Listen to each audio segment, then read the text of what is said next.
of Book 1, Everything You Know Is Wrong, Human Origins. Lloyd was a presenter for us at the summer seminars this last summer, and he is one of those few rare, extraordinary people that has been invited back to repeat. And after you see and hear his presentation, you'll begin to understand why. He, well, he's a friend at this point. He really is. And he's an awfully good man, and he's got a brilliant mind, and you're gonna love this presentation. He's a native of Louisiana. He is a graduate of Tulane University. He has a BS in psychology. He's been a writer for over 25 years, and he's been a thinker for a lot longer than that. Ladies and gentlemen, Lloyd Pye. Thank you, Bob. Appreciate that very much.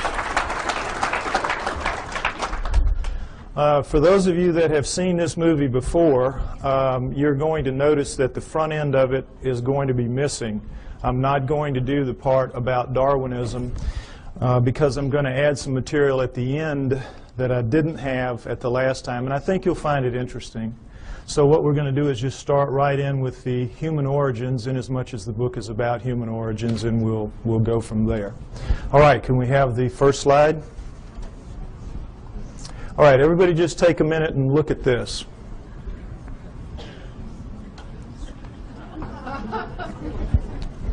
This is, wait, that's right, I don't need to do that. This is what we're all told is how we began as human beings. That we came out of the primordial sludge and step by step evolved into what we are today. Everything in that chain up to us is eat, survive, reproduce. We are, what's it all about? We have that incredible ability to say and think, what's it all about? How'd that happen? That's what this is going to be about. What we're told is, of course, that we're a natural flow of things, and that with this guy right here, we share a common bond that begins between 8 and 5 million years ago. 8 and 5 million years ago. Reason being, we know that we have upright walking primates of some kind or other at around 4 million years ago. So they just jack it back and figure if we're upright walking at 4, we probably split from a common ancestor with the down on all 4 apes between 8 and 5 million years ago. We know we were upright walking at 4 because we have proof of it at 3.5. Next slide, please. These are the famous Laetoli tracts of Tanzania, Africa, discovered by Mary Leakey and her team in 1978. And here you see what they are. We're in solidified ash. We have a large pair here, smaller pair here. We assume it was a couple moving along. And we see the track here in a blow-up is not quite human. It's different in several ways, but it's human enough to make it very clear that we have upright walking bipedal creatures 3.5 million years ago, no doubt, measured by ashfall, which is very accurate. So that's why we jack it back. If we were this upright at 3.5, we had to be upright at around 4, and that's where you get your dates of 5 to 8 million years ago, the split from the common ancestor. All right, now, next slide, please. Here's the depiction of how this happened. The nearby volcano laid out a layer of ash. The creatures go walking along, leaving their tracks. Then another layer of ash comes, seals the layer, and then 3.5 million years later, a rivulet comes through here, cuts through, exposes one of the tracks. One of Mary Leakey's team sees it, and then they peel back the layers until they expose the whole thing. Miracle piled on miracle. It's just amazing, an amazing discovery. Now, the reason I show you this is I want you to notice that all pre-humans that you will see in the books, and go back and you can check, they will show you a head that looks like this one pretty much, grossly primate in its characteristics rather, because that's what the skulls of all pre-humans look like. But then they'll always stick these human bodies underneath those heads. And this is a subtle brainwashing that is performed on all of us to make us think that these are, in fact, pre-humans, because that's what they're called. That's what anthropologists call them, pre-humans. Now, you can't pretend that those heads are in any way human, so they don't, but they leave the body parts looking, you know, amazingly human. You have the hands coming down mid-thigh, and you know, I hate to say it, but God, this looks a lot like my body right there.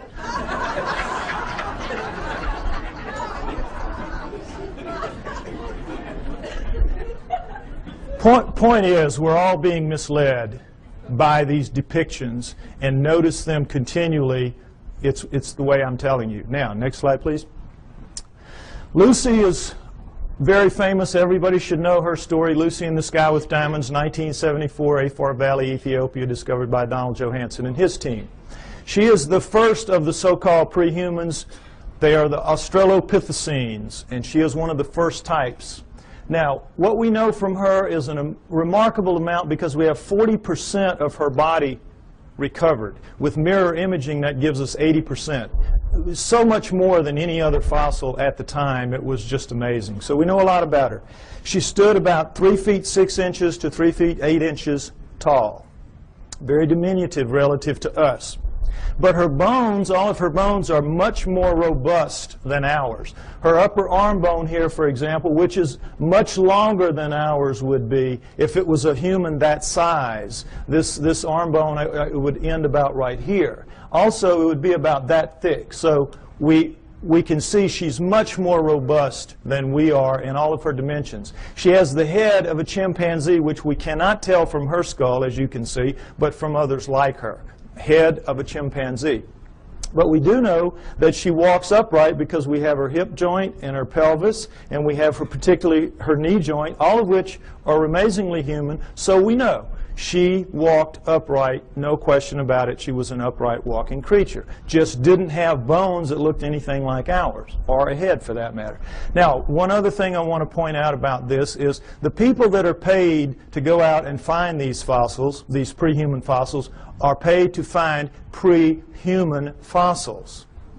So what they do is they fudge it every way they can to make them look human, and they always have problems with the arms. Because all the arms of the pre-humans are too long from here to here, from shoulder to elbow relative to us. So if you'll notice, what they did is they fudged this way up beyond where it ought to be to get this up here, so they could get the fingertip down around mid-thigh, when in reality it belongs down around here. Keep these little tricks in mind. This is all part of the subtle brainwashing campaign that is waged against you to make you believe that they're telling it to you straight about how this all happened. Okay, next slide. All right, as I said, these are the first 4 of the Australopithecines, and Lucy is one of the first kind, Australopithecus afarensis. We have Africanus, we have Robustus, we have Boise. All right, we have basically a pair of upright walking chimpanzees, upright walking gorillas. You can see that, length of face, width of face, and sagittal crest, which modern gorillas have. It's that ridge of bone where their muscles attach to the tops of their heads. So from 4 million years ago to approximately 2 million years ago, we have a pair of upright walking chimps, a pair of upright walking gorillas, and that's it. Okay? Now, at 2 million years ago, we have a transformation. We are told it is a transition, that somehow the Australopithecines segued into the next creature, which is Homo. Homo meaning man. You will see they are indeed more man-like than are the Australopithecines, which are clearly primates, upright walking primates. So, we have this changeover from Australopithecines to Homos. We're told that it is a transition, it is a transformation, as you will see with this slide. Next slide, please. Okay, here we go. Australopithecine, early Homo. Notice, if you will, this is not a transition. This would require 20 or 30 gradual changes to get in from this to this. It is an overnight change. It is just sudden. Boom. The Homos are here. I don't mean that like it sounds. Okay, next slide. All right, the Homos are here. Here we go. The Homo habilis, Homo erectus, Homo archaic, Homo neanderthal, and then Cro-Magnon, Homo sapiens, us. Notice Neanderthal man going back and through the Australopithecines don't look anything like us. Nothing. Here we sit right here, another transition. Now remember, we had 4 million years Australopithecines, approximately 2 million years. There's some overlap in here. And then here, 120,000 years ago only, boom, here we are. Suddenly, overnight, looking nothing like anything that has come before. The bones of all of these creatures are much thicker than ours, just like Lucy's were. And in every way, the shapes are dissimilar.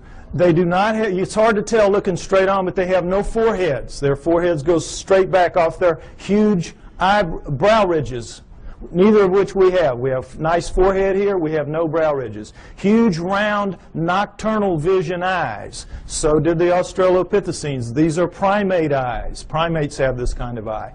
Huge, wide nasal passages indicating a big flat nose spread across the face. We've got our little uplift of bone sticking our nose off our face. We have rectangular, small, reduced eye sockets, very poor night vision. A dramatic change has occurred. The upper jaw sticks off the face. Ours squished in. Nothing like us. Next slide, please. Profiles show the degree of change is startling. Prognathous mouth, no chin. Prognathous mouth even more so. No chin, and then suddenly flat mouth, nice chin. Look at the change through here. Australopithecine, Homo erectus, Cro-Magnon. This is as big a leap from here to here as from here to here in anatomical terms. A light year. A light year. This is not a transition. These are transformations, despite what you are told by anthropologists.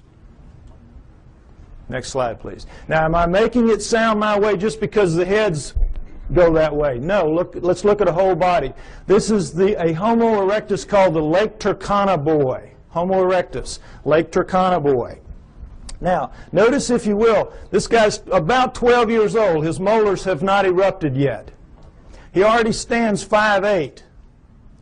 He's going to grow to 6'6", maybe 7 feet in adulthood. We don't know how they grew. But already at 12 years old, he is a physically robust creature. Every bone in his body at 12 years old is far more robust, thicker, stronger than any bone in Arnold Schwarzenegger's body today. True. Now, why do you, notice too, if you will, the length of his upper arm.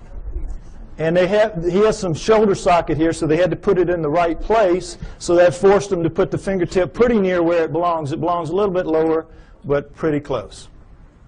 Now, what are bones like this all about? What's the deal here? Why are they so robust? Your bones are a function of the torque your muscles can generate. Your bones have to be able to withstand the pressure that your muscles can generate. And if not, your muscles would break your bones. So when you're looking at bones like this, you're looking at an incredibly powerful creature.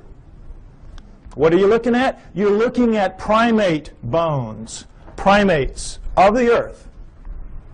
This is how the primates are built. Gorillas, chimps, right on down the line. They are incredibly strong relative to us, are the primates. 5 to 10 times pound for pound. They can come, they'll come right out of the mother's womb, reach up, hands and feet, hook onto her belly, and she walks off. And they can hang on. Anybody's had a pet monkey knows what I'm talking about. Next slide. Okay, this is a chimpanzee minus its hair due to disease, so you can see the musculature in here. And the strength of these things is amazing.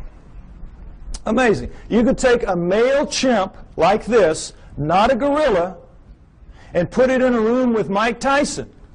It's a battle to the death, and they both understand that. 2 or 3 minutes, this chimp is walking out.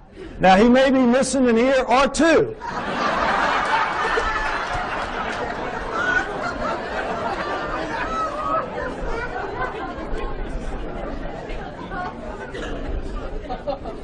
But the chimp is walking out.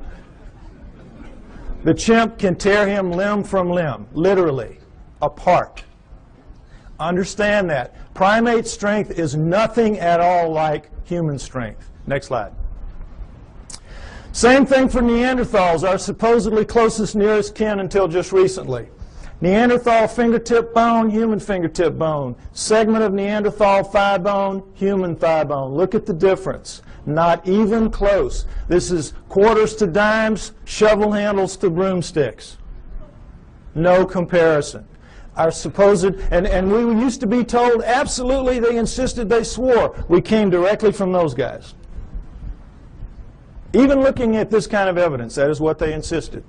Why? Because they have to explain it in terrestrial terms. Understand that science is hamstrung. They've painted themselves into a corner. They have to explain everything in terrestrial terms. They do not allow for outside intervention, whether that outside intervention is extraterrestrial or divine.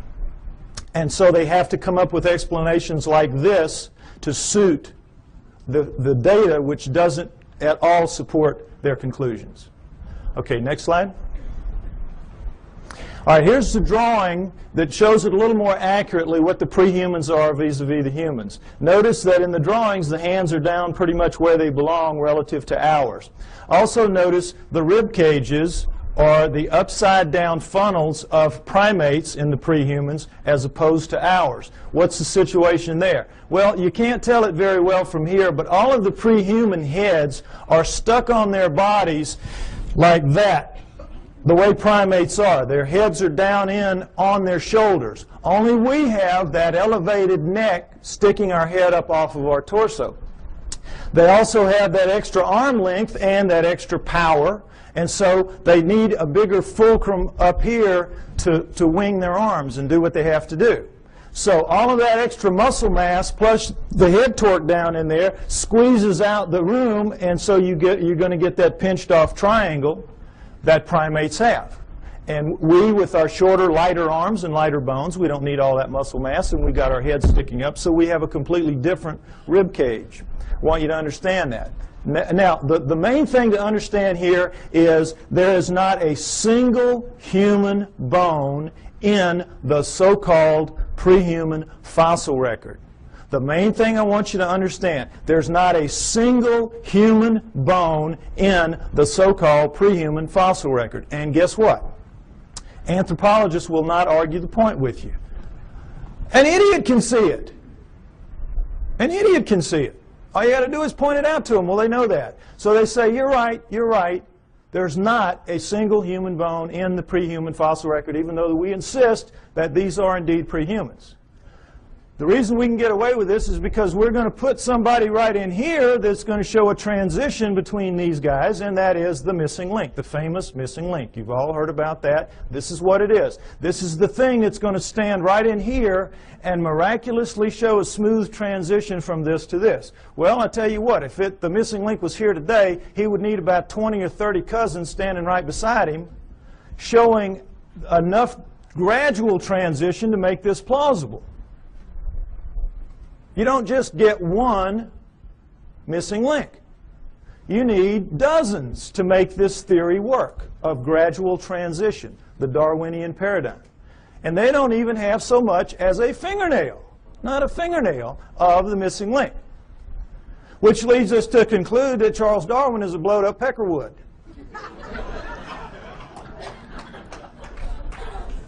However, they will not concede that fingernail that's missing in that direction.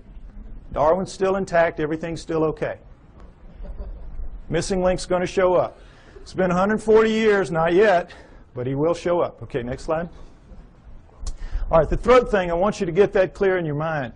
Notice, if you will, this is a standard primate throat, and of course this is our throat. A complete redesign, complete.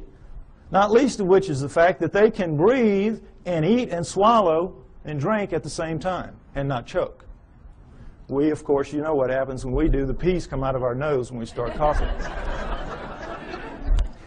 Okay, so the point is that primates with this kind of throat can make tremendous amounts of noise. Anybody's been to a monkey house or, you know, at the zoo, you know what I'm talking about. Hoops, hollers, screams, howls. They know no limits. They can just puncture your eardrums, some of them, howler monkeys particularly. But they cannot do the thing that we can do with our throats, which is what I'm doing right now, this minute. Break those sounds into little bitty pieces. It's called modulating. They can't modulate. They can't speak. And try as we might to teach them to speak, and we do. You know, Coco, they've been working for her, what, 20 years now? Up to maybe 3,000 words. You could put her in a third grade class and she could probably be valedictorian. But she can't speak. She can't speak, and she's never going to be able to because she doesn't pack the gear, as they say in the military. She doesn't pack the gear and never is going to. No primate is. We are completely different and completely special because of it. Next slide. All right, now, so here's what we're left with. This supposed smooth transition right on through from the early ones to the later ones, including this. Now, you can see, I hope, that all that's really happening here is the brains are getting bigger. And it's harder to tell because the Neanderthals and the archaics, their brains are expanding back here in what's called an occipital bun. But they're getting bigger every step of the way. It surprises most people to find out that Neanderthals had bigger brains on average than we do. 1,500 cc to 1,400 cc. Bigger brains than we have, Neanderthals. We shrunk somehow and got so much smarter. Figure it out. Point is that we're told that all these guys went extinct at 30,000 years ago because that's when we see the last Neanderthal. That's when we find the last Neanderthal fossil, 30,000 years ago. Okay, so they went extinct and that's it, and we're left behind. We were told for a very long time that we appeared at 30,000 years ago. That Cro-Magnon appeared right as the Neanderthals ended, so it was a real nice fit. You know, we appeared somehow, we killed them all, and that was it. Transition, we took over the lease, and that was it. So, the reality then later proved to be that these guys existed at least 120,000 years ago. These guys existed down into 30, so you got this huge overlap of nearly 100,000 years where they're living basically side by side on the planet and not killing each other off. So that one kind of went out the window, so they said, all right, so we didn't evolve from the Neanderthals, we evolved from the Homo erectus. You saw the Lake Turkana boy and how much we look like him. We evolved from him now. That's the new theory. Okay, you can see the problem. Now, did this really happen? Did they all go extinct? Well, why would they go extinct? No natural predators. Meanest dudes in the valley. They can take a lion on head to head and tear it apart. That's how strong they are, and that's how big they were. So what would make them extinct? Could we do that? Yes, we could. We are vicious little buggers. We are smart. We hunt in packs. We are pack animals. We're hyenas. We're two-legged hyenas. And we have a savage territorial imperative. Together, we could kill any of them. One-on-one, they just pop our heads off like a pimple. Understand that. So, given that, what if what we did was instead of driving them to extinction, we just drove them where they don't make fossils anymore? What if that happened? Is that a plausible scenario? Let's take a look at it. All right. Let's look at the Earth first, where these guys will live in. The Earth is divided into ecological niches. Ecological niches. You have the prairies, the savannas, the grasslands, the lightly wooded areas, primo niches. That's where everybody like us would like to live. You know, it's comfortable. The not-so-nice niches are the heavy, deep, dense forests, jungles, swamps, bad places like that, where we kind of live on the edges, but we don't really live in the heart of darkness. We think we do, but we don't. So, what if these guys lived in the primo niches, which they did because they were leaving fossils? And guess what? You leave fossils in the primo niches, in the prairies, savannas, grasslands, lightly wooded areas. Why? Because it's very unique that a fossil gets formed of this kind, because you have to die in very specific circumstances. You have to get caught in a flash flood so that your body is washed away, covered up by mud, so predators can't get you. Your flesh rots off, the minerals leach into your bones, and you become stone and you become a fossil. Or you get killed at the water hole. One day you're really tired, you're really hot, you're not paying attention, you go down to drink, the lion jumps on your back, kills you right there at the edge of the water hole, and then the wildebeest herd comes up behind him, run him off, stomp you down into the mud, and now same process. You're covered by mud, your flesh rots off, your bones are, the minerals leach into your bones, and you become a fossil, and that's it. And that's pretty much it.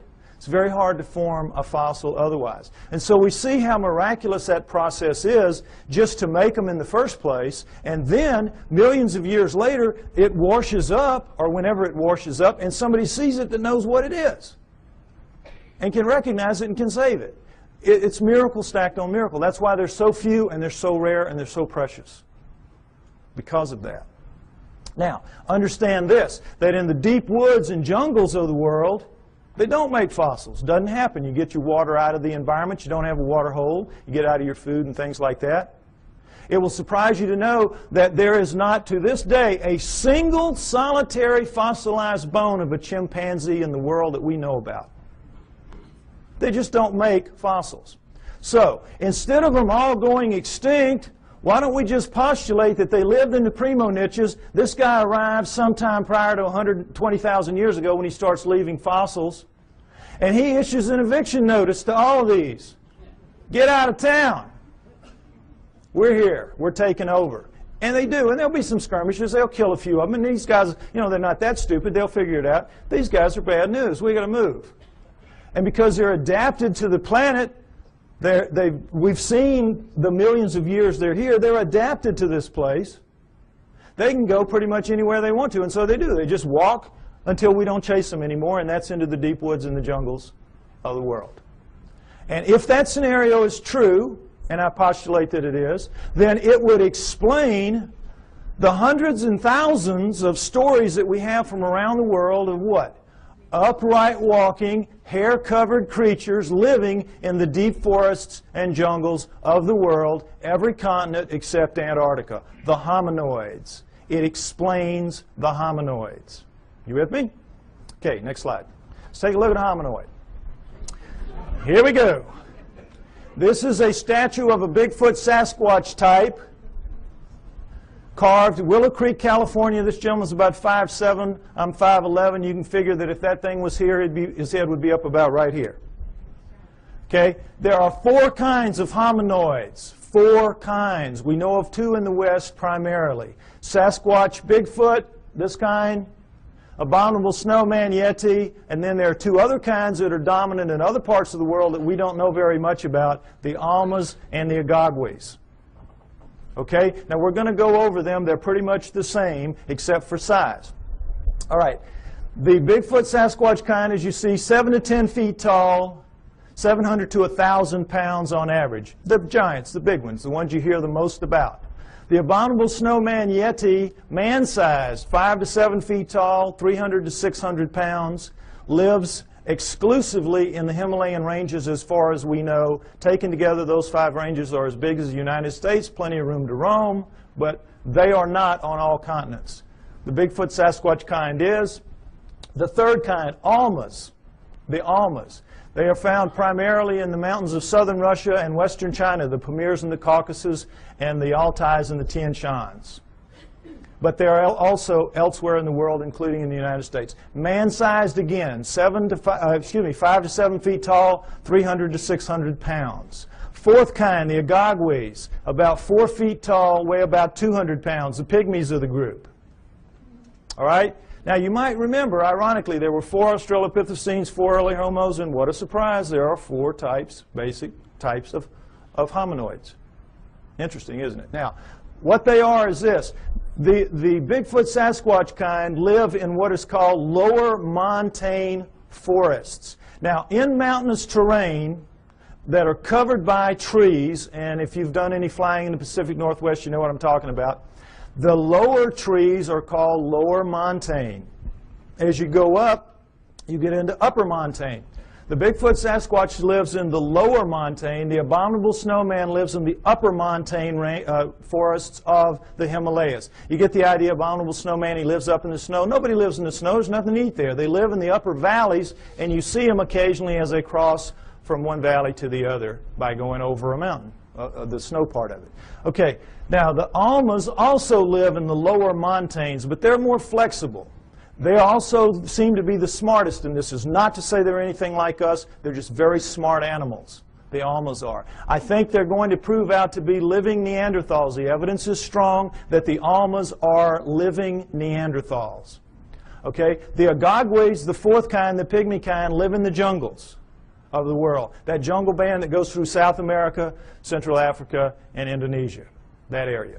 They, of the four, have reddish, russet-colored hair, like orangutans, which also live exclusively in jungles around the world. The others have dark browns and blacks, their body hair, covered with hair. Whenever anyone sees them, their characteristics are described consistently the same. Wherever in the world, whatever kind we're looking at, when the person sees it, and frequently this is some very, very isolated native who doesn't even know that the rest of the world is out there, much less that these things are seen on other continents. And when they describe them, they always describe them the same way.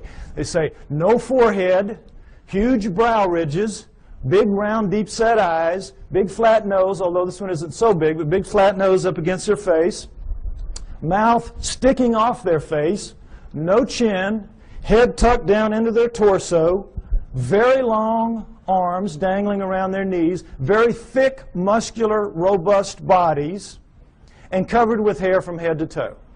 Now, take away the hair, and what did I just describe to you to a T?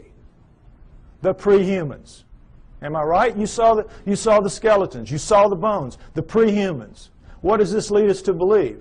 The pre-humans are the hominoids. The hominoids are the pre-humans. The pre-humans are the pre-hominoids. It's their ancestors, not ours. It's clear to anybody that will look at the evidence. The so-called pre-humans are, in fact, pre-hominoids. Now, it's easy for me to stand up here and say this. What's the proof? Well, let's start right here with their feet. They leave tracks. All around the world they leave tracks. We have upwards of 10,000 or more photographed, plaster casted, or both. No question about it. And guess what? They're all fakes. All of them. Every one of them is a fake. Problem being, it's not that they are really in fact fakes. They just can't be real. They can't be real because not only is Darwin a blowed up peckerwood, all of his followers are. And they don't want to be that.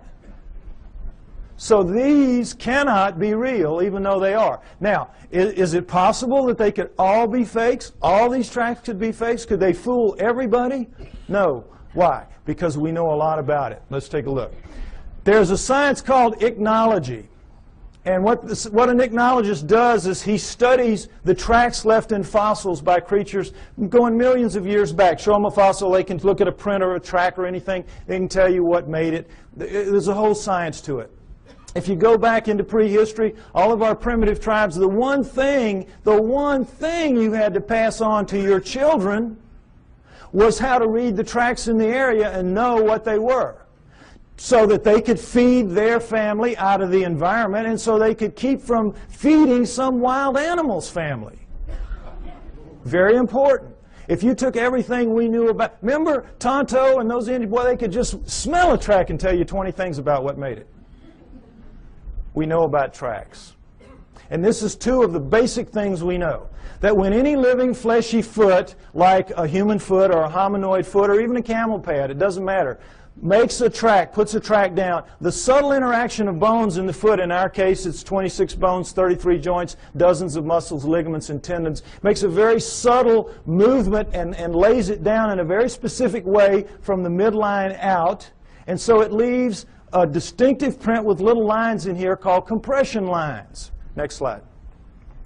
When you do it with a fake foot, you don't get that subtlety of movement because there's no sequential parts to a fake foot. If you're missing a foot and you need a prosthesis, you're going to get just a dull, stiff foot. We cannot duplicate anything even close to it, anything even close to a real foot. So whether this is plaster or rubber or plastic or wood, it doesn't matter. If you're making a fake foot, it's going to be of a piece, and so when you put it down into the medium, you have to stamp it or press it as a whole, and in doing so, you get a very distinctive look to that, and it's a little ridge here with cracks on the top and the outside that's an impact ridge. So we have compression lines and impact ridges. Now, I can give this little lesson to a class of first graders, lay down a bunch of tracks here, real and fake, give them a magnifying glass, and they will not miss one. They will not miss one. Now, forest rangers that make their living out telling you, bear, elk, zebra, it doesn't matter. Whatever it is, they can tell you what it is. And no anthropologist will question their expertise. But if they see a hominoid track and they say, oh, boy, that looks real to me too, the anthropologist say, well, you don't know what you're talking about there. You don't know what you're talking about there. That one's fake. You're wrong there. See how absurd it is? And for the most part, you believe it because you don't expect them to lie to you. You don't expect them to have an agenda that they're maintaining. But they do, and they do, and keep it in mind. Okay, next slide. All right, this is the way a human foot works. Looks and works. This is, of course, a good foot, not a flat foot. This is a typical human foot with an arch. When we come down on our heel, we have to swing our momentum around the arch, then cut it over into the ball, which will regenerate some of the lost momentum, and then we come out thrusting off of our big toe. That's how we walk. Our smaller toes pull up and act as balancers. If you notice your feet tonight when you walk around, notice how that works. Your big toe will go down, your other toes will pull up, and it will leave in making a medium, an undisturbed ridge of medium here, in making a track rather, an undisturbed ridge of medium right here, but this, of course, will be squashed. Very distinctive print, no question about it. Now, guess what? We walk badly, badly. When you do time and motion studies of us walking, we're keeling around as we're swinging our momentum through our feet. We're locking our knees. We're basically throwing ourselves through our hips. That's why our joints wear out as we age. Our knees and our hips. We're using them badly. We walk badly. Whoever designed us needed to go back to the drawing board a couple of times more. They got lazy. It was a mistake. Okay, with that in mind, next slide. Let's take a look at a hominoid track, typical hominoid track. This is Bigfoot, 16 inches long, but taken in that really nice powdery dirt you get at the end of a hot summer, so it's a very clear, distinct print. Notice, if you will, the differences.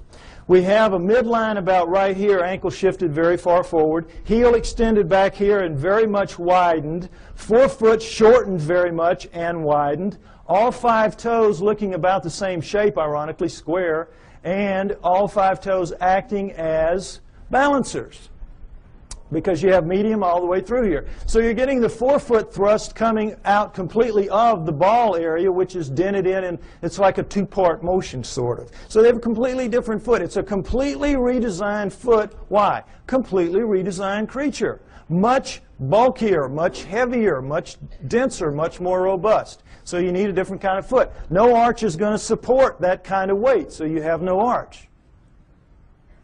Now, the funny thing about most real, quote, fake tracks is that the local yokels who make them make big human footprints and go out stamping those around. So, you know, immediately, they don't even have sense enough to know you got to do it, make a completely different foot.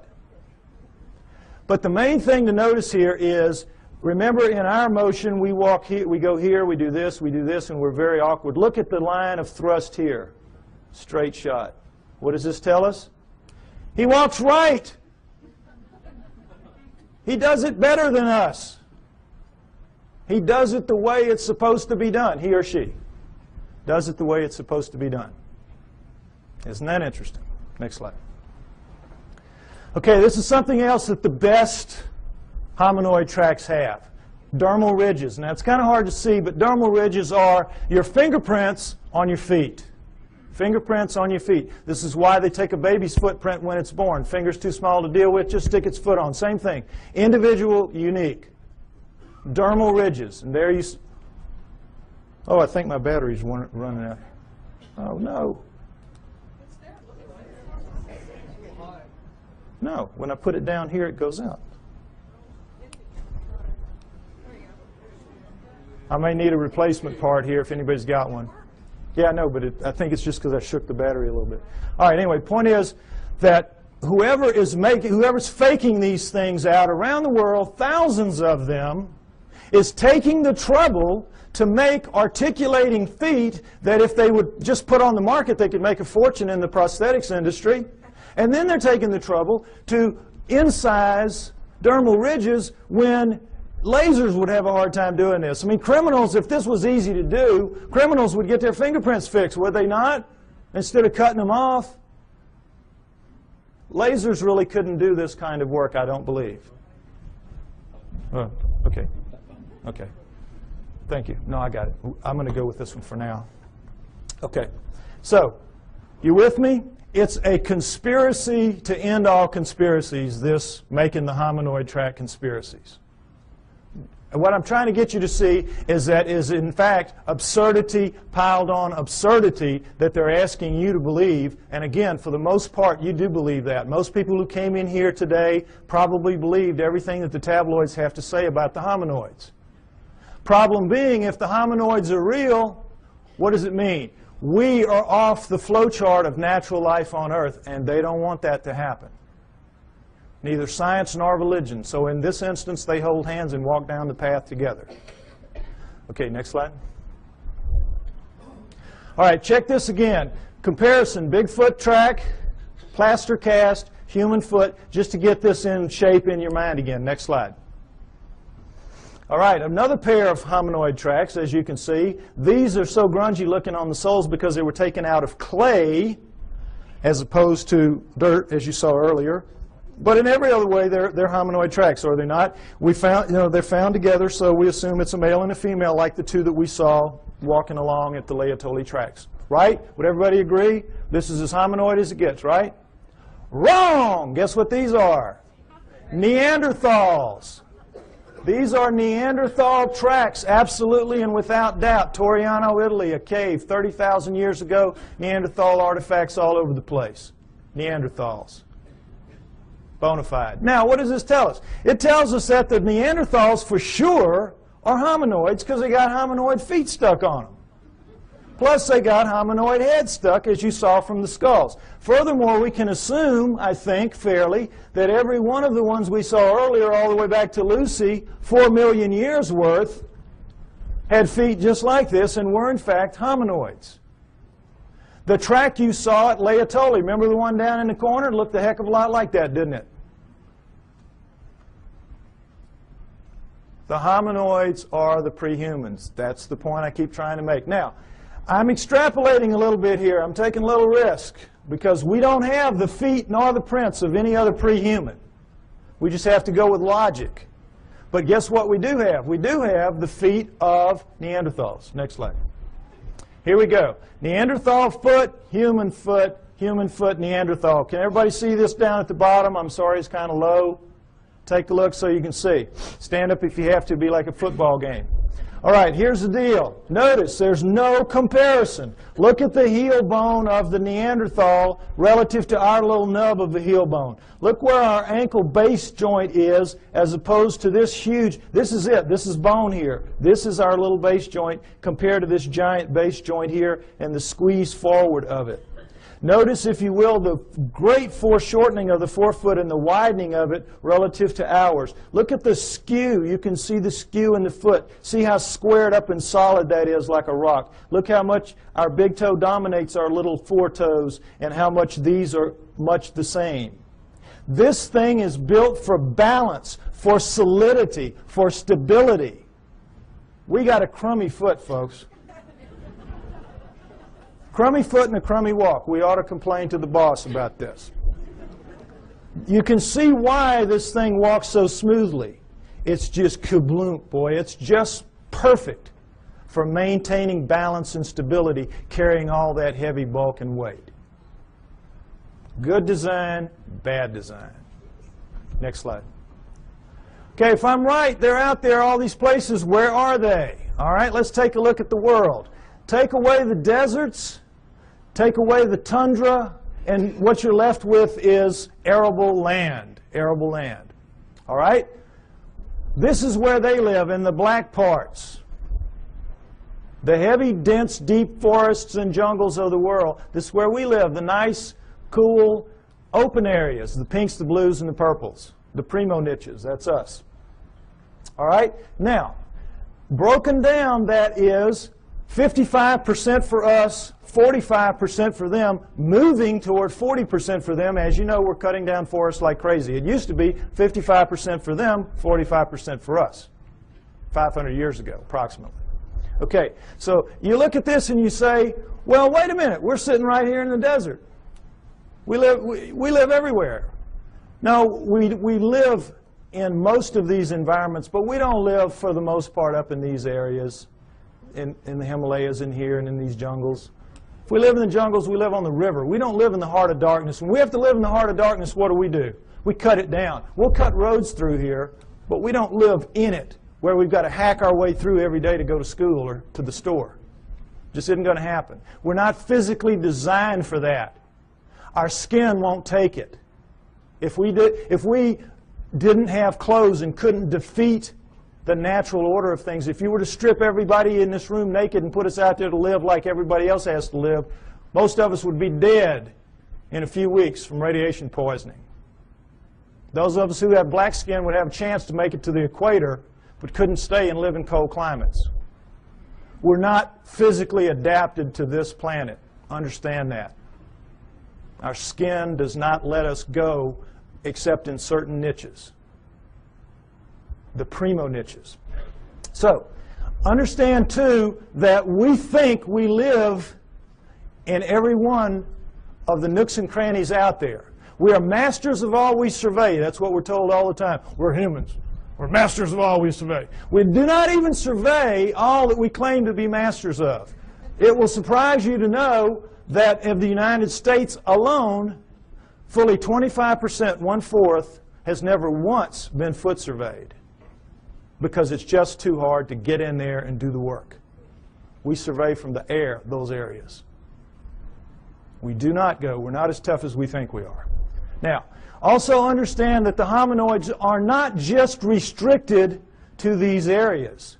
They move wherever there are forests. These are their real stomping grounds. But they go anywhere that there are forests. They use forests like highways because they are migratory animals. They migrate. They do not hibernate. They move with the seasons. And they use forests as their highways.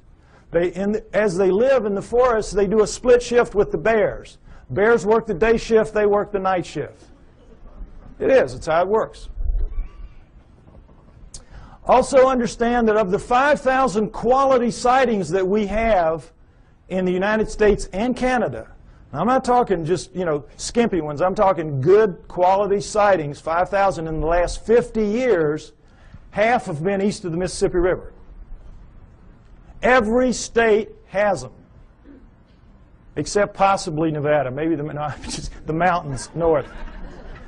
We have them in Louisiana, down in the swamps, the little one. It's called rougarou. When I was a little boy growing up, don't you get too far from the house, rougarou will get you. The little red man of the woods, the booger man, boogeyman. Excuse me, booger man, right. Slip of the tongue. Anyway, Florida has the skunk ape. New Jersey has the Jersey Devils. Arkansas, everywhere has them. I bet you every one of you have heard stories about this from your state. They're everywhere. And it's the same around the world. They share the planet with us. Okay, next slide. So, you say to me, well, okay, by George, we're humans. Why don't we just go out there and get one? Even so, we can do anything. Why don't we just mount up and go get one if there's so many of them out there? All right, panda's a perfect example of what the problem is. The panda was last century's hominoids.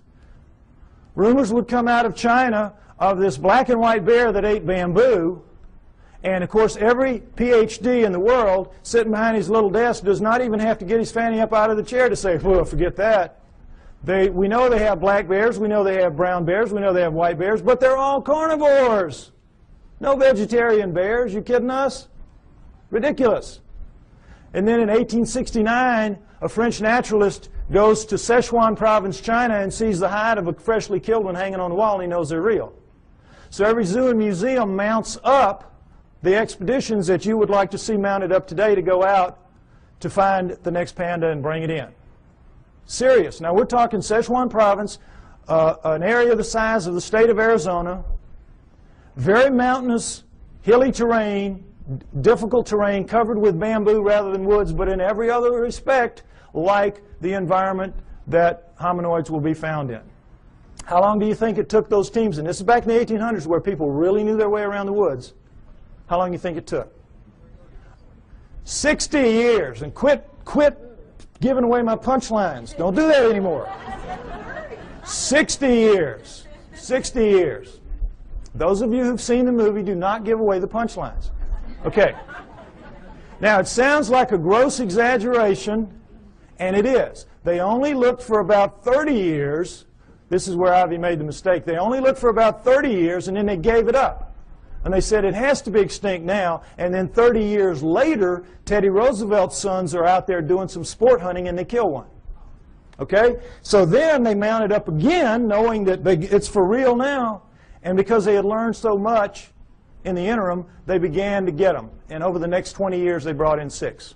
And we have the panda craze, that we have today. But even to this day, they're extremely difficult to go out into the wilds of Sichuan province, China, and bring in a wild panda. Now, what is the panda doing that makes it so difficult to get one?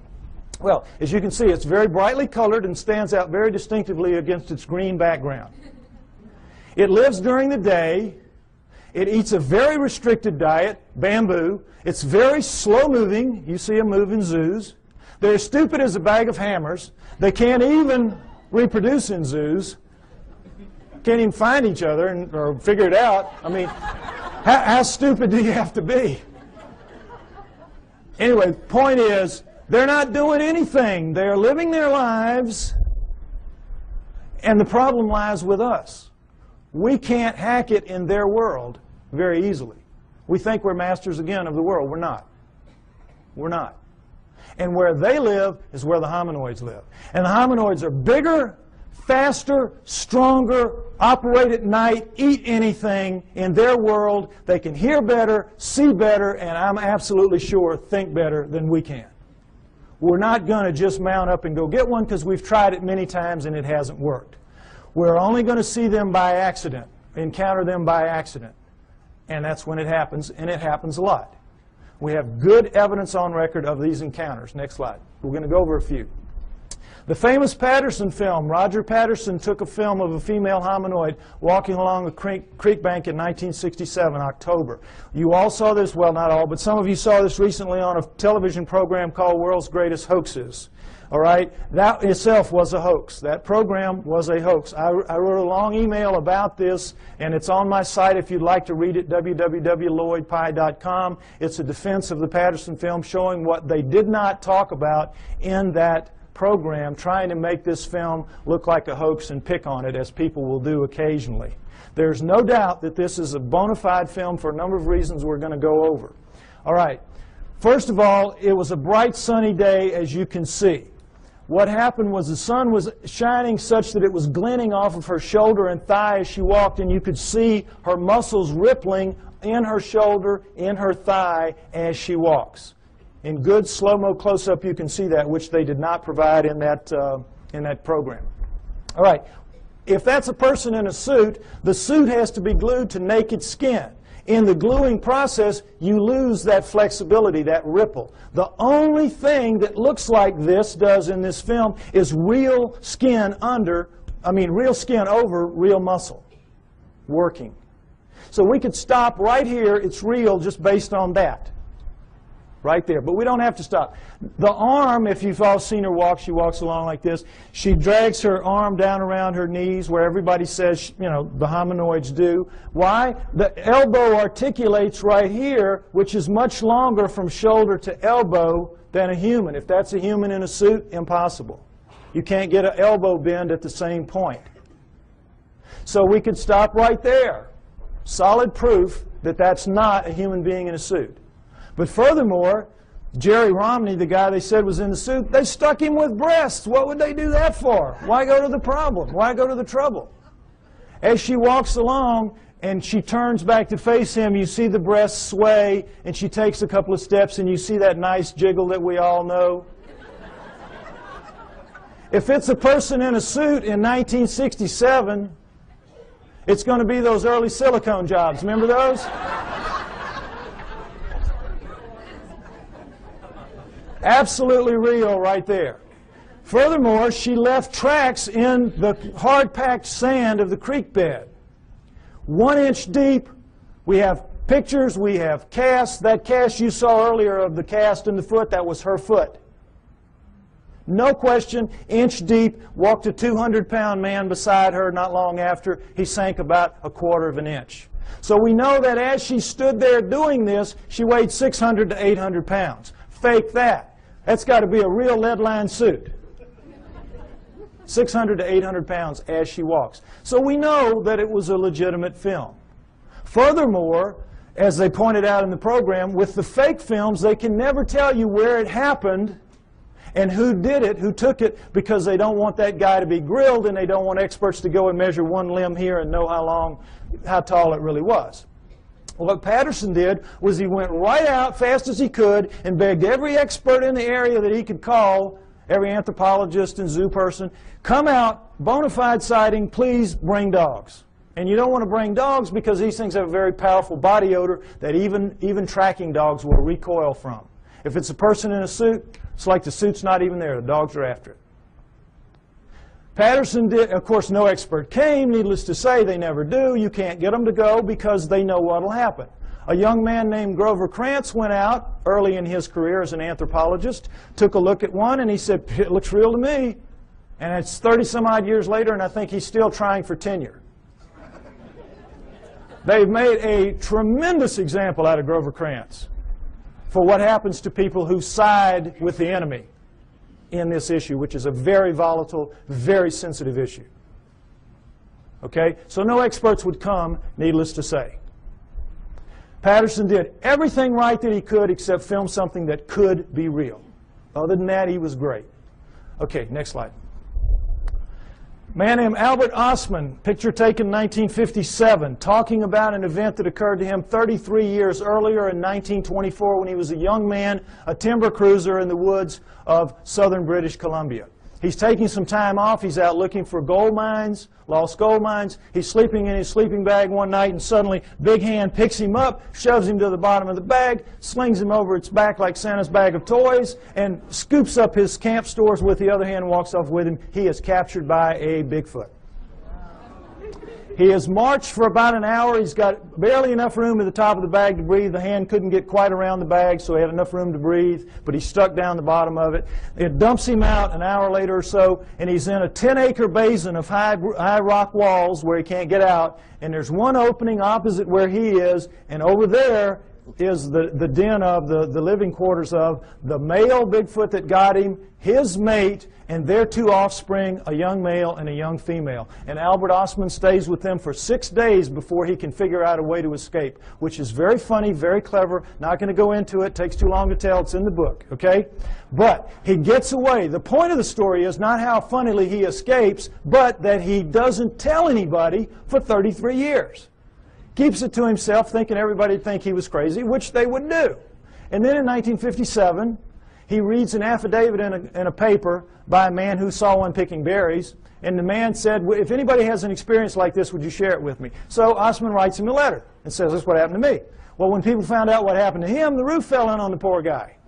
Experts came in from all over the world. He had to take lie detector tests up the wazoo. You know how it works. And so you know that when you're telling a story, a long, detailed story, and it's a lie, you can't keep the details straight. You're going to goof it up, and they're going to figure it out sooner or later you're telling a lie. He never goofed up.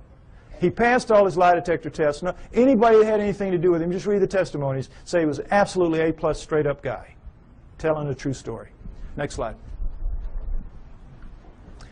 The famous Minnesota Iceman. Ice Child is more like it. This was a juvenile Bigfoot killed by a man named Frank Hansen in the woods of northern Minnesota. Ironically, in 1967, the same year that Patterson filmed his Bigfoot 2,000 miles away. All right, now, Frank Hansen shot it in the back, blew out that nice hole in its chest, dropped it, severed its spine, dropped it down. It pulled its arm up to protect its face from him, as you can imagine, shot it through the wrist, through the left eye, blew the right eye out onto its cheek, and blew out the back of its head. Coup de grace, killed it dead. At that moment, 1967, Frank Hansen could have changed history. He could have taken this thing, crammed it down the throats of science, and we would not be having this discussion today. We would all accept hominoids as a reality from that point forward. No problem. But Frank Hansen was not that kind of man. The kind of man he was, he saw the opportunity. He bought a 7-foot floor freezer. He threw the body in there. He filled it up with water. He froze it. He put a piece of plate glass over it, and he took it around to shopping malls and county fairs for about 12 years, from about 1978 to, about 1968 to about 1980. Did anybody here besides me see it when it was out? There's always people that saw it. Okay, so they can tell you that it was the real deal. Okay. Now, what you saw if you went and paid your buck to see it was this thing laid out, and you could see it's kind of snowy, milky ice right here, but where you could see it was like glass. It was like air. It was clear. You know how ice can be. So, you could see very clearly that this was an ex-living dead thing laying in front of you. But don't take my word for it. Take the word of a man named Ivan Sanderson. When Frank Hansen was trying to get publicity for this, he allowed Ivan Sanderson, a true zoologist and a great cryptozoologist, to study this thing for 3 full days. Very powerful lights, the whole works. And Sanderson wrote this tremendously detailed technical report about it, much of which I quote in the book. You read that, you will know the man knew what he was looking at from a technical zoology standpoint. I'm looking at it just with layman's eyes when I'm a young man, but they're perfect eyes, astronaut eyes. So I'll tell you what I saw. What you could see, what anybody could see, because the knees were almost to the top of the glass, is that every hair, you know how hair floats in water? This is not our hair. This is primate hair, 2 to 3 inches long. It's sticking off. It's like a pincushion off its body. You can see right down to its skin wherever you look. And wherever you look, you're looking at what amounts to a small pencil lead hair, round. Tucking into a pore, perfectly tightly round. Wherever you look, millions of them, wherever you look. Now, what we're told is this was just a wax and rubber dummy made up by a charlatan who was out to just take advantage of people, right? Ask anybody who works in the wax museum business, and they'll tell you the one thing you can't do well is hair, because to get the hair right, you got to punch it in with a tool, and you got to pull that tool out, and it's going to leave a little nick mark around the hair. None of that in this creature. None. But the thing that really impressed me the most, and I'm sure everybody else will verify this, is, you know when you kill a deer or something, you let it bleed out, but for a long time after it oozes that pink kind of fluid. You scrape your elbow, for women who don't deer hunt, scrape your elbow, you know, and after a while you're still oozing that pink sticky stuff. Well, it was still doing that when he froze it, when he put the water in. So as the water was freezing, that stuff was coming up in tendrils, ribbons, pink ribbons of that sticky, oozy stuff, coming out of every wound, out of there, out of the mouth, out of the nose. You know when you have a traumatic head injury, you bleed out of your nose and your mouth as well, out of both eye sockets, out of the wrist. Little pieces of bone were sticking out of the wrist. Every one of those, and those ribbons went from down as deep in the holes as they could get up to the surface, and they spread out in little pools, little circles at the top of the ice. Now, I defy anybody making a fake to even think to do that, much less pull it off and make it look so real. This was the real deal. Next slide. Perhaps the most interesting story of them all, Zana from Russia, an Alma. Remember I told you that the Almas were also man-sized, 5 to 7 feet tall, 300, 600 pounds, and they're dominant in Russia and the Orient. This is Alma, the living Neanderthal. This is one of them right here. This is Zana is an Alma, was an Alma. Now, understand this. In the Orient, the tradition when one of these things is captured, for whatever reason, was to kill it immediately. Desiccate its body and sell its body parts for medicine, principally aphrodisiacs. That's the Oriental tradition. In the Russian area, though, when they would be captured, male or female, they would be used as slaves. Physical slaves, held, spirits broken in these primitive villages where they would be, and they would be used to carry wood, fetch water, do the haying, all the heavy work nobody really wants to do. Make the slave do it. And so that became their fate. And for females, another aspect of it was they had to become the sex slaves of the men of the area. And that was one of the other great advantages to having a female. And so this is the fate that befell Zana in about 1850. She was captured as an adult in 1850. We do not know how old she was. She was an adult. She was taken to the village of Takina, where they kept her in a hole for about 3 years until her spirit was broken enough to let her wander around. She was dependent on them for food, and then they began to train her to fetch wood, fetch water, do the things that she had to do. And she became like the village pet for 40 years. She died in 1890. Now, how do we know this? Because in the Orient and Russia, they don't have the same tradition that we have. They're very old countries. They've been living with this for a very long time, for centuries. They know they're real. They send researchers out taking information about it. They send teams out trying to find them. Or they used to when Russia had money. They don't now. But this was done in the mid-1970s. Excuse me, I'm sorry, mid-1960s. This research was done in the mid-60s. So, in the mid-1960s, this is an area of Kazakhstan where she lived, where people live very long lives. You know those places in the world where people live up around 120 years old? So they had over 100 people above the age of 80 that had known her quite well in their youth. There were 10 still alive who had attended her funeral. So they were able to get tremendous corroborative evidence, corroborative testimony about her lifestyle, and everything about her from all these different people, so we have an amazing view of what she was like and what her life was like.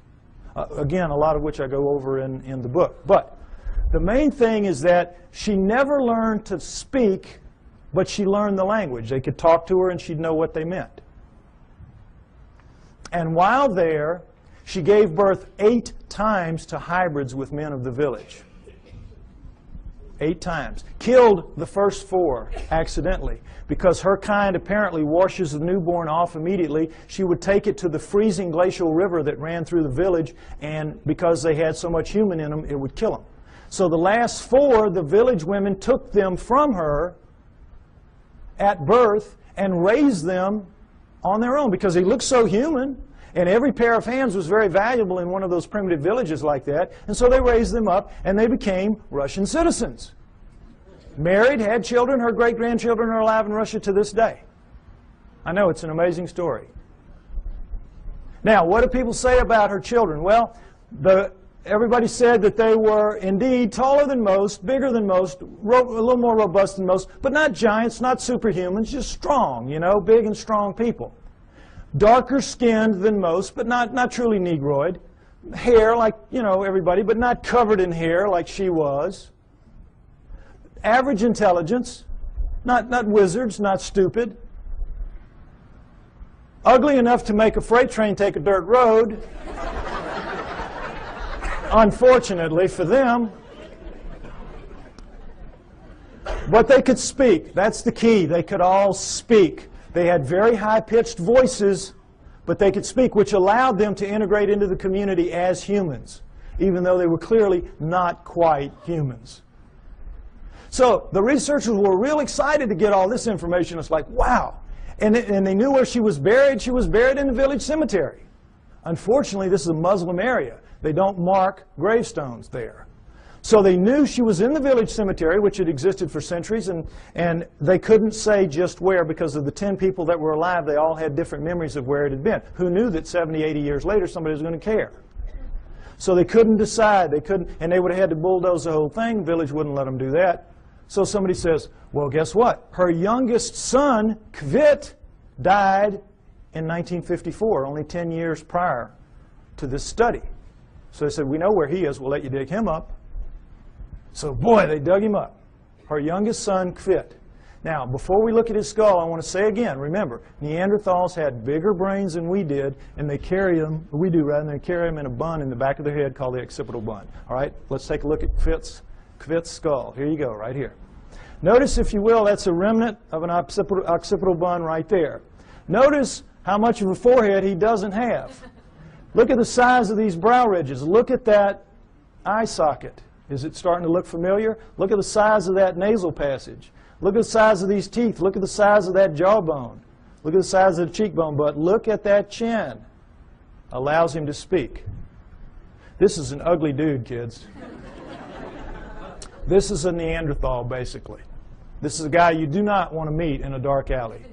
Now, what, of course, anthropologists say is that he is an extreme variation on the human norm. An extreme, real extreme variation on the human norm. But that's how they explain it. Okay, I ask you to take my word for it. Hominoids are real. They live with us today. They have always lived with us. It is their planet. They are the native, indigenous, upright walking primate of planet Earth. There was a split somewhere between the down on all four primates and the up on 2 feet primates, but we're not the one. The pre-humans are the pre-hominoids. Go with me on that. Now, if you do, what it means is, as I said earlier, we human beings do not have a place in the natural scheme of life on Earth. And that's a problem. So if we don't, where did we come from? Why and how did we start leaving fossils on the planet at only 120,000 years ago? All right? Unlike Alan, the speaker you saw earlier, and perhaps unlike some of the others you might hear later, I have my own opinion. I don't necessarily agree with him. You're here to evaluate what we say and decide on what you believe. I am a pro-Sitchin person, as you will see. Okay?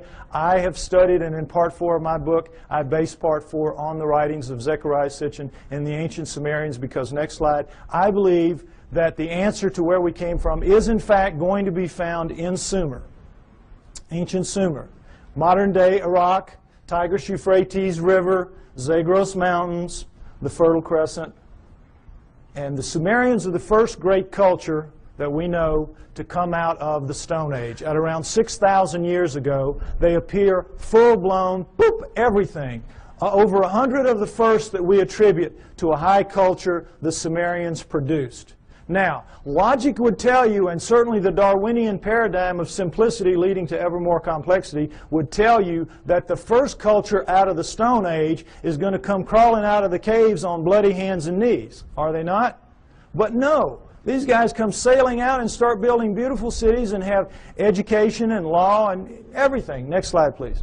They had the first great cities, the first great city centers, the first high-rise buildings, the first walls, the first roads, the first wheeled vehicles, the first ocean-going vessels, geniuses with water, first agriculture, first animal husbandry, first laws, first court systems, first literature.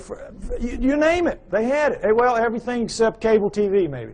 I mean, they had it. They were great. They were a fantastic culture. And the Egyptians, Greeks, and Romans come from their culture. Those cultures developed from what passes down from the Sumerians, or at least out from the Sumerians, I believe. Okay? So, one of the many things they had at first was writing. Now, this is what we're all taught. We're taught nothing about the Sumerians except that they invented writing. Again, they appear, boop, invent writing, boop, disappear, and that's it. History forgets about them. You never hear what they wrote. You never hear what they wrote. And you never hear how sophisticated they were, because, again, it doesn't fit that paradigm. It's easier to just start with the Egyptians, Greeks, and Romans and move on from there. Okay? What they had to say, next slide, in their writings, their writing, by the way, was cuneiform, very sophisticated math-based writing. And, by the way, their mathematical system, called sexagesimal, based on the number 60, is better than ours for using very small numbers and very large numbers. And they kept time around the great year, 26,000 years. How'd they figure that out? Among other things. But in their writings, most of it is like these little hand things where it's just bills of lading. I sell you this. I'm buying that from you. It's like our paperwork. But they have a lot of them, about 5,000 of the 100,000 or more that we have, that have to do with stories of their cosmology, their cosmogony, their history, where we came from, how the solar system formed, and all that. And that's what we're going to go over, what they had to say. Where did it come from? Well, originally, when these things were being translated in the late 1800s, early 1900s, when the translators would read what they'd have to say, it was like, oh, come on, forget about it. Put them in the myth. These are myths. They have to be myth. It can't be true. And they put it in the myth pile, which Alan was talking about, myth. So, Zechariah Sitchin, a man named Zechariah Sitchin in the 1950s gets the idea, wait a minute, how does the first culture get a myth? Who hands it to them? Good question. Why didn't anybody else think of that? So, he assumes it has to be a history. They have to be telling a history, which then later gets distorted perhaps as myth by later cultures, but the first one's got to be a history. So he goes into the myth pile with that attitude and comes out with 8 books at this point called the Earth Chronicles series, which I use as the basis for a lot of what you're going to see here now for a while. Okay? We're going to go over what the Sumerians had to say, boiled down. Part 4 of my book is basically the cliff notes to Sitchin's work. Any of you that have tried to read it, you know it's a slog at points. Okay, I tried to make it as easy as I could, so at least you have the cliff notes to go in and try it again. All right, next slide. Here's what they say, that originally as the solar system was forming, there was the Sun, Mercury, Venus, Mars, and a big planet called Tiamat, right where the asteroid belt is now. And if you know about Bode's law, there's supposed to be planets at certain places of a certain size, and it all fits reasonably well except for the asteroid belt where there should be a planet, and there isn't. But there was Tiamat then, Jupiter, Saturn, Pluto as a moon of Saturn, Uranus, Neptune, and into that forming solar system at around 4 billion years ago, which we extrapolate and assume because all of them were still very plasmid, still very much lava-ish, able to pull moons out of themselves, and we know that the solar system formed at around 4.6 billion years ago, so at around 4 billion years ago would have been the time approximately when this would have happened.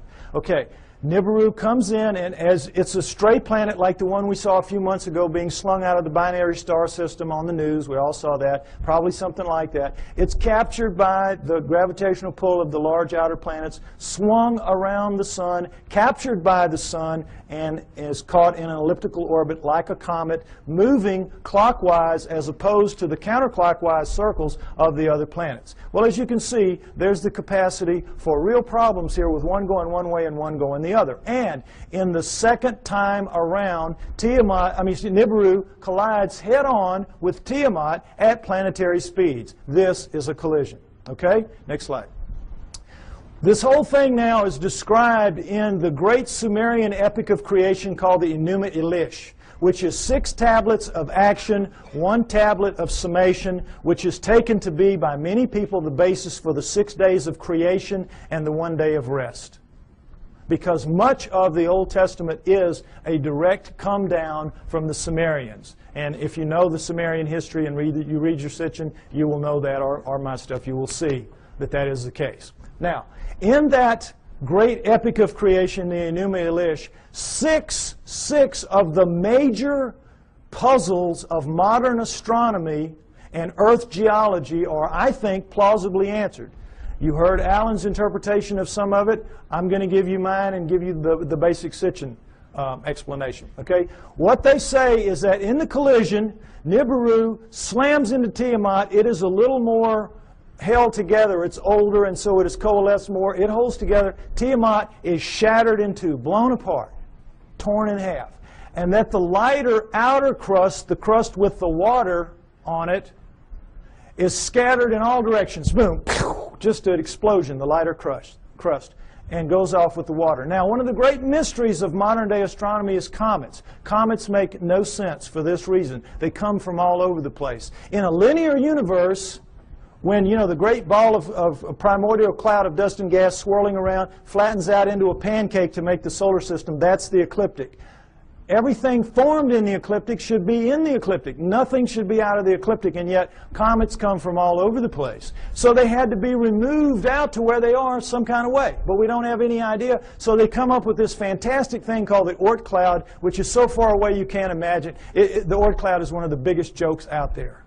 And that's how they explain comets, because they can't explain them any other way.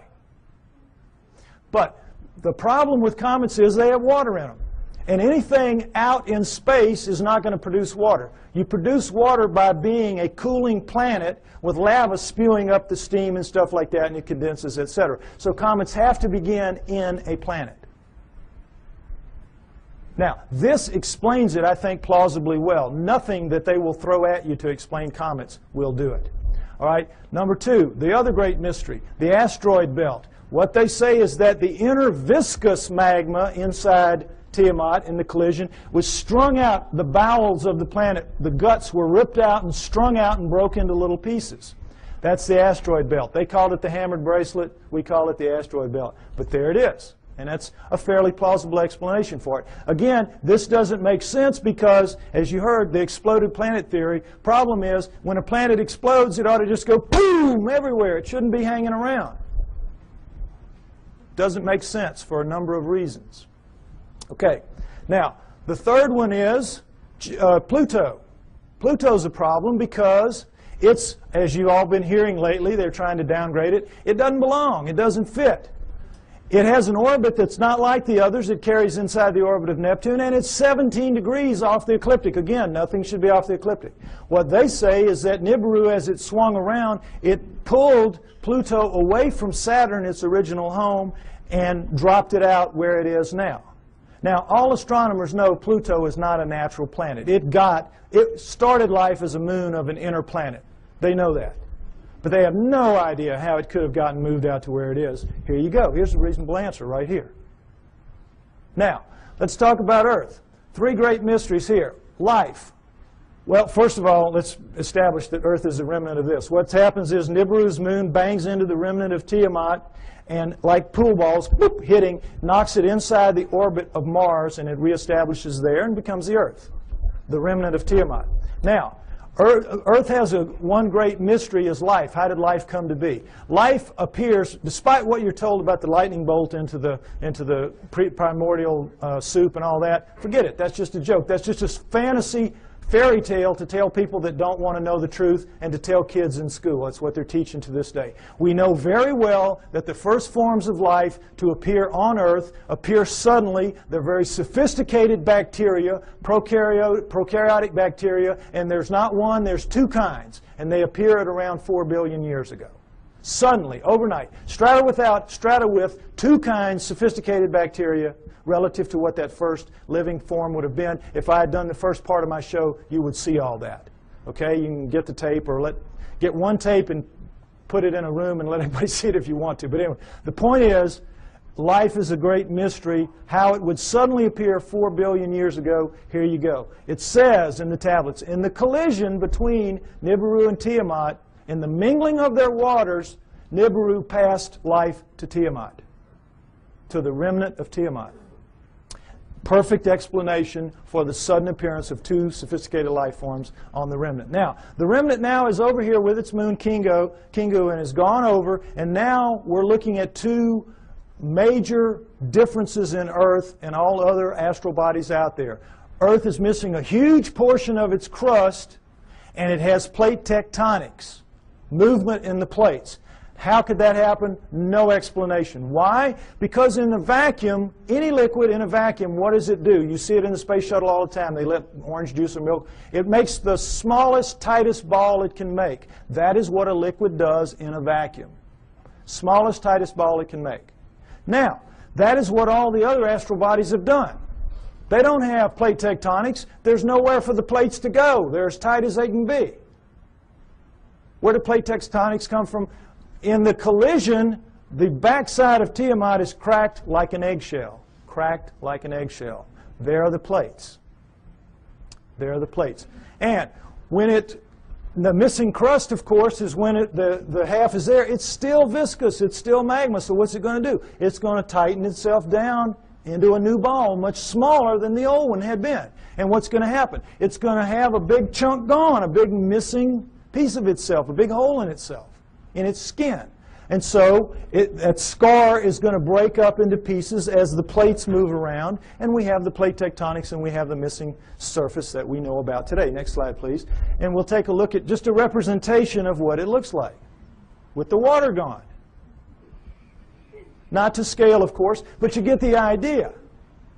This is not like any other planet or moon out there. Something happened. And I think the Enuma Elish gives a plausible explanation for what that was and for all the other things that I mentioned as well. Next slide. Now, when the dust settled, here's what we had. The solar system as we know it today, with Nibiru moving in this clockwise 3,600-year orbit. And I say it passes outside the orbit of Mars, inside the inner edge of the asteroid belt. And the last time we're through, I think, was around 200 BC, which means it's just past aphelion out here, and it's going to be back around 3400 AD, about 1400 years. We don't have to worry about it if I'm right. You will get arguments about these dates. Some people use textual interpretations. I use the date of the ending of the Ice Age, which I believe was caused by Nibiru passing through and lifting the tides. You can read about why I think that in the book. And I use the dating of the ice cores and the tree rings of science. I try to make my work as scientifically based as I can because I expect someday to be able to go toe-to-toe with those guys, and I want to be able to do it on their turf in their terms. Okay? So, next slide. All right. This is some of the proof for that story that you've just heard, and it starts with cylinder seals. And I just want you to see what a cylinder seal is.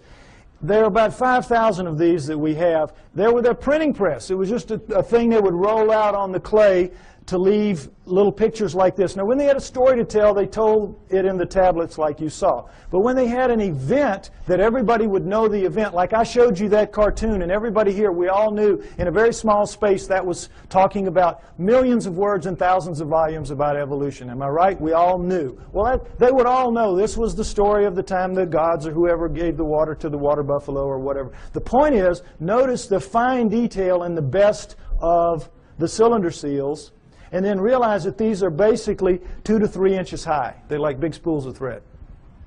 Made out of precious and semi-precious stone, carved in a circular format so that they roll out flat and three-dimensionally.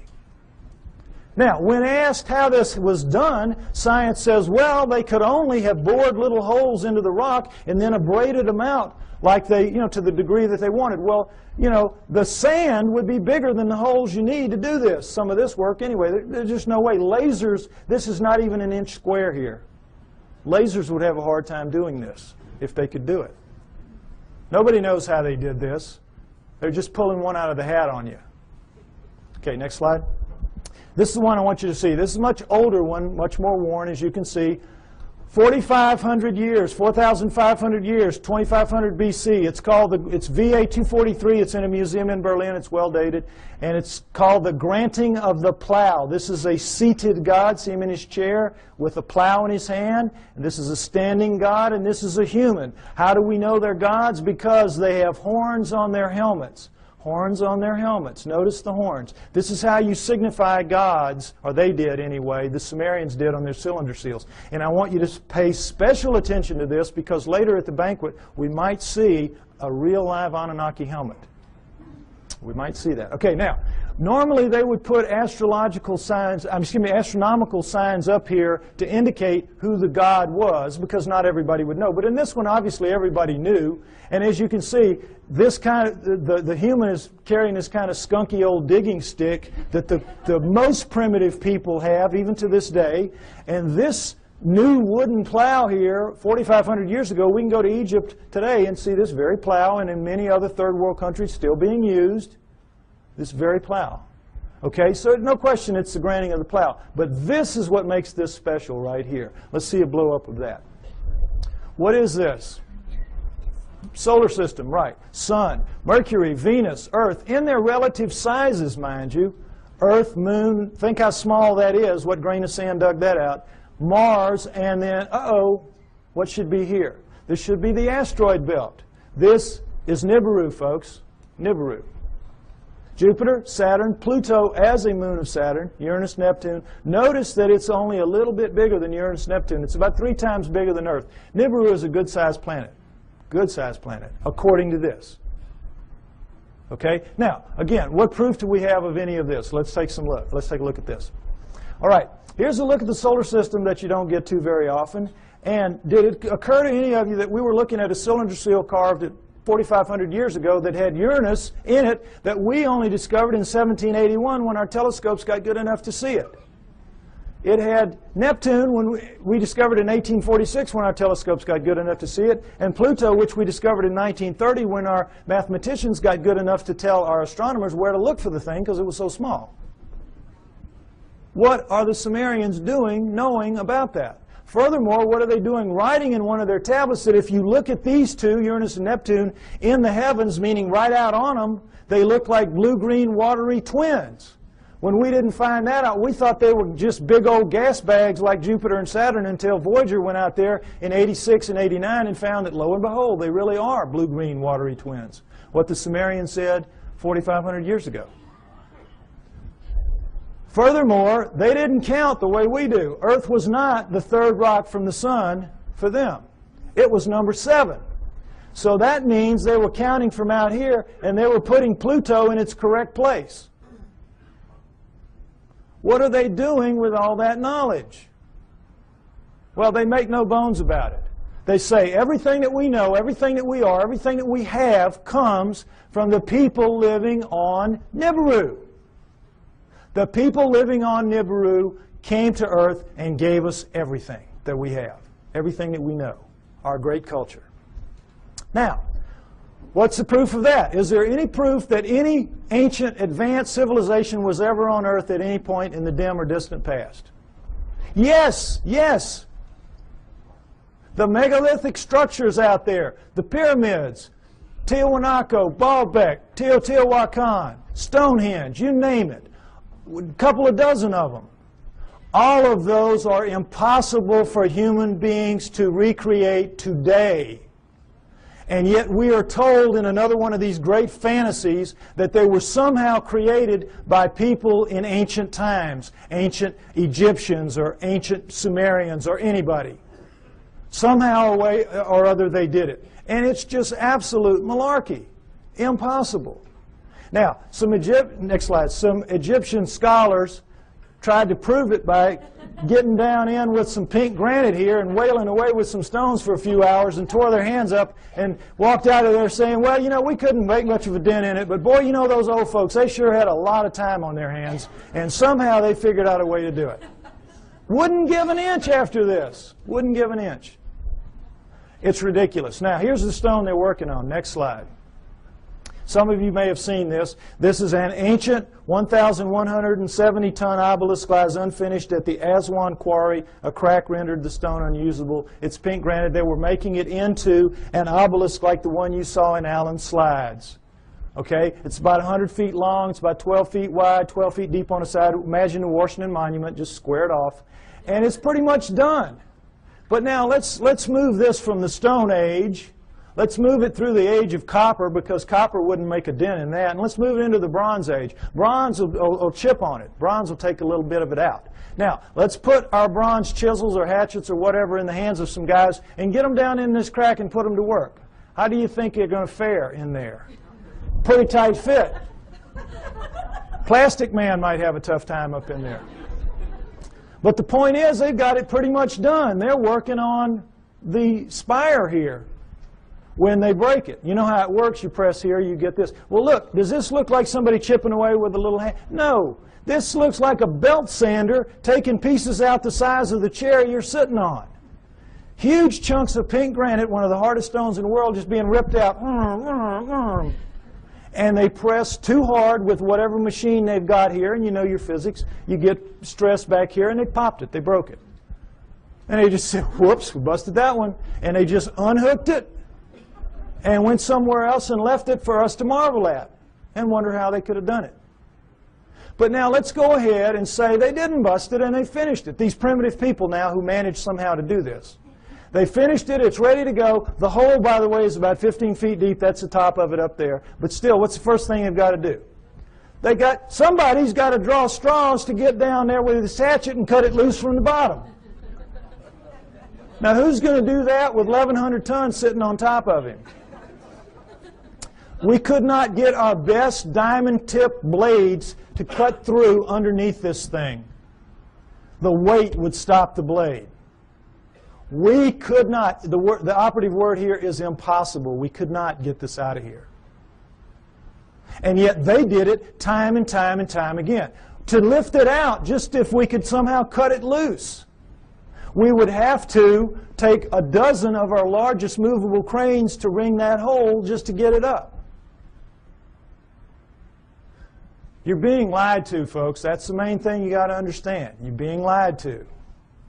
It's absolutely impossible for this one stone. This one stone proves that none of the megaliths were made by those people in that era. And this, again, is not the biggest one. They have them in Baalbek twice that big. Okay? Next slide.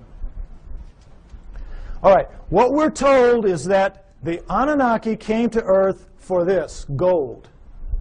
mining gold.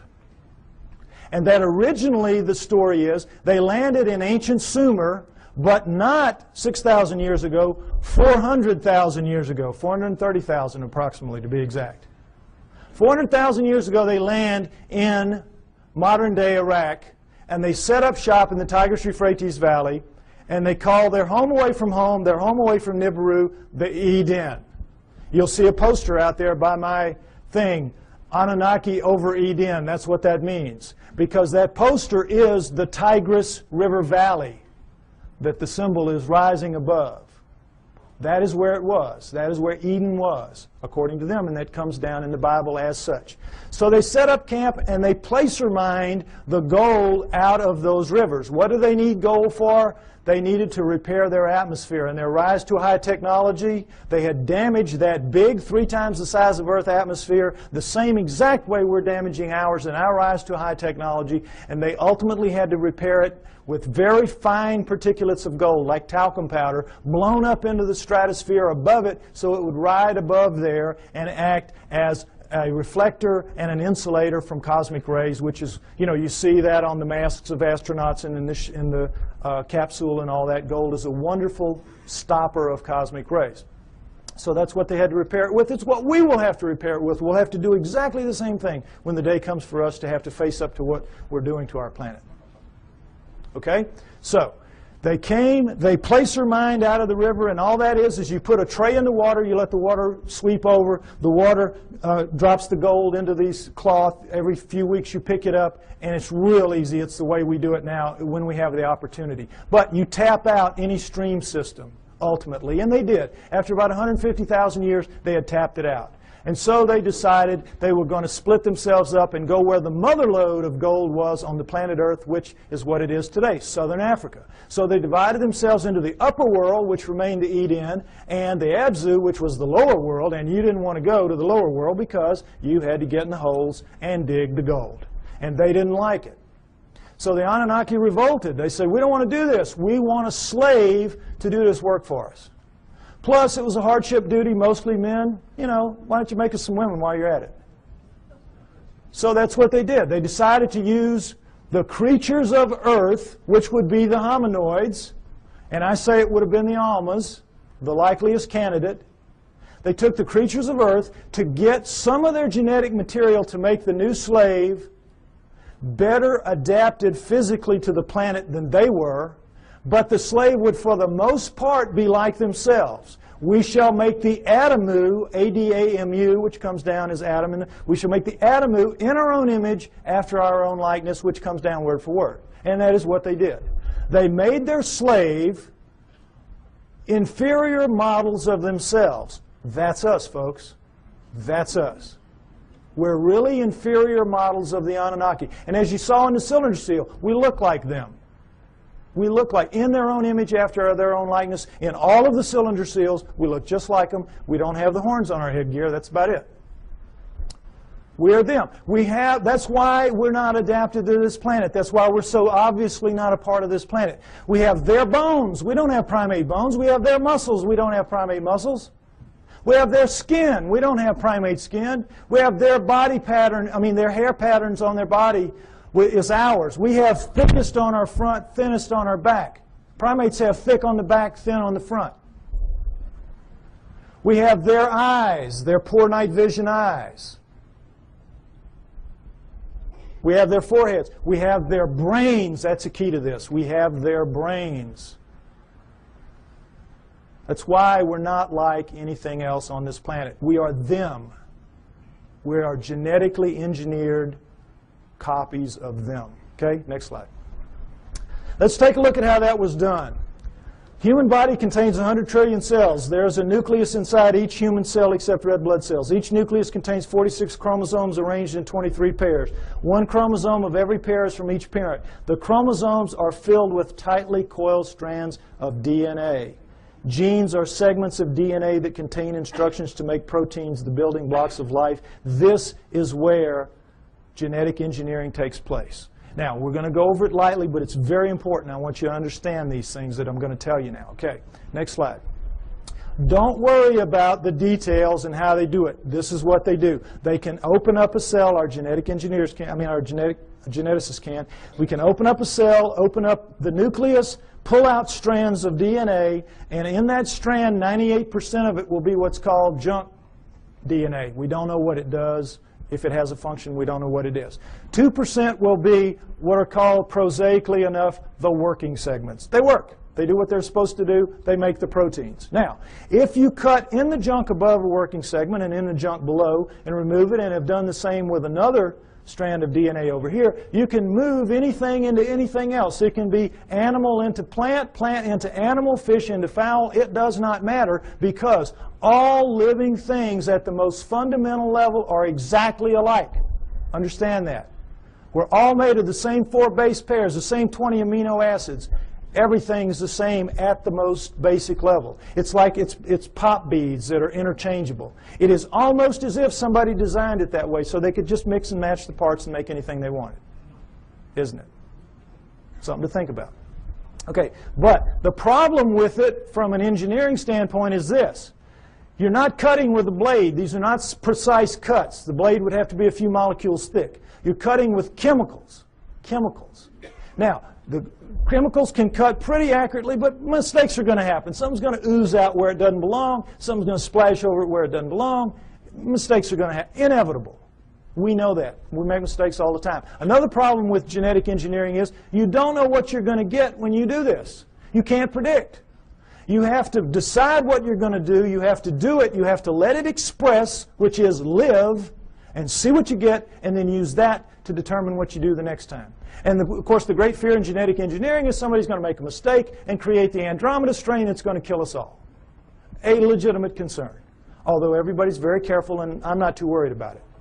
But mistakes do happen because all of this is so incredibly microscopic. It's out of the nucleus of your cells. Imagine how microscopic it is.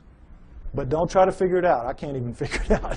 It's really complex. But they do it. Okay, understand that. Now, with that in mind, let's look at some of the proofs that I say indicate very clearly that we are, in fact, what the Sumerians say, a genetically engineered species by the Anunnaki. Next slide. Okay, here we go. The cerebral cortex is the deeply convoluted surface region of a brain that is most strongly linked to intelligence, lower right. It's the stained part out here. If you peel that off of the brain of a rat, it will cover a postage stamp. Peel it off of a monkey, it'll cover a postcard. Peel it off a chimp, it'll cover a sheet of typing paper. Peel it off of us, and it'll cover 4 sheets of typing paper. Now, you can see this is a transition. This is clearly a transformation. Now, there's some weird things about it. These guys are using all they've got. All they've got. We're using 1/2 of 1 page in a very different way than they are using what they have. 1/2 of 1 page. How do we know? We all know. We use about 10% of our brains. We know that from the studies done with idiot savants. You know that. And we know there are thousands of miles of neural network in our heads not being used. We don't know why. We don't know why. I'll tell you why.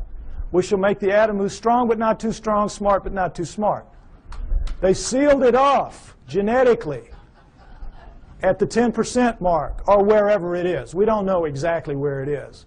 But wherever it is, they sealed us off. You don't want your slave to be anywhere near as smart as you. You, in fact, want your slave to be so decidedly inferior to you that you never have to worry about treating it like a slave.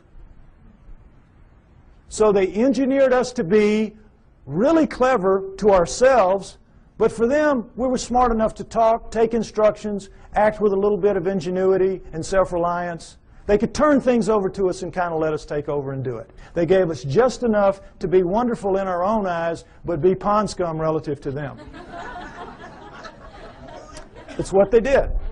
So, it's pretty clear in as much as that, and now understand with the idiot savants, for those of you that don't know the proof about this, idiot savants get some beam of light in the damage to the good 10. They get some beam of light, and it will strike somewhere in the other 90%. You all saw Dustin Hoffman in Rain Man, remember? Well, they get it in math, they get it in music, they get it in sculpture, art, whatever, wherever it strikes. Now, if there's just one, we could say, well, that's a freak of nature. But we've had lots of them, lots of them. So we know that all of this is out there. It's in our heads.